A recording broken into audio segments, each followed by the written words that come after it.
మన పాలమూరుని ఎండబెట్టిండ్రు. కానీ 2009 నాడు వలస వచ్చి పాలమూరులో ఊరు లేనోడు, పార్లమెంటులో నోరు తెరవనోడు తెలంగాణ రాష్ట్రం వస్తే మన బతుకులు బాగుపడతాయి, కొడంగల్లో ప్రతి ఎకరాకు నీళ్లు వస్తాయని మనందరం కష్టపడి ఎంపీగా గెలిపించినాం. ఆయన ఎంపీ అయ్యిండు, తెలంగాణ రాష్ట్రం వచ్చింది, తెలంగాణకు ముఖ్యమంత్రి అయ్యిండు. కానీ మన కొడంగల్కు నీళ్లు రానియలే, ఏ ప్రాజెక్టు పూర్తి చేయలే. పాలమూరు రంగారెడ్డి ఎత్తిపోతలు అట్లనే ఉండిపోయింది, కల్వకుర్తి అట్లే ఉండిపోయింది. భీమా, నెట్టెంపాడు, తుమ్మిళ్ళ, ఆర్డిఎస్ ఏ ప్రాజెక్ట్ అయినా తీసుకోండి, ఎస్ఎల్బిసి టన్నెల్ కావచ్చు, కృష్ణా నది మీద ఏ ప్రాజెక్టు పూర్తి చేయలే, ఏ ఒక్క ఎకరాకు నీళ్ళు ఇవ్వలే. కానీ 1,83,000 కోట్ల రూపాయలు 10 ఏళ్ల కాంట్రాక్టర్లకు బిల్లులు ఇచ్చిండు. 1,000 కోట్ల రూపాయలు వాళ్ళ కుటుంబం కమిషన్లు కొట్టింది.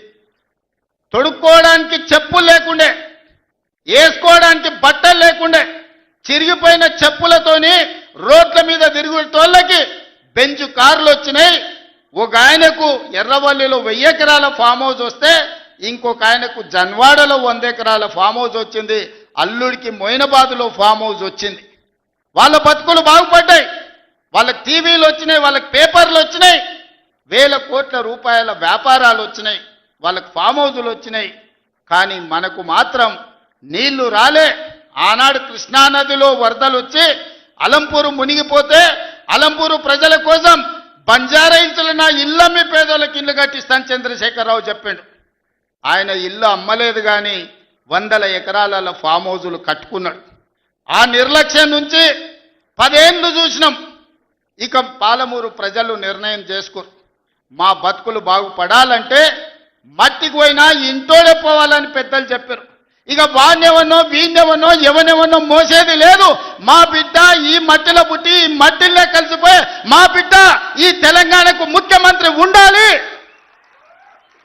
మా బిడ్డ ఉంటేనే మా సమస్యలు పరిష్కారం అవుతాయని పాలమూరు మొత్తం ఏకమై తెలంగాణకి ఒక స్ఫూర్తిగా నిలబడి ఈ జిల్లా నుంచి మీరు ఆశీర్వదించారు. కాబట్టి ఈనాడు తెలంగాణ రాష్ట్రంలో మనం ప్రభుత్వాన్ని ఏర్పాటు చేసినాం. పడవ పెట్టిన ప్రాజెక్టులను ఒక్కొక్కటిగా పరిష్కరిస్తున్నాం. ఈ ప్రాజెక్టుల యొక్క సమస్యల్ని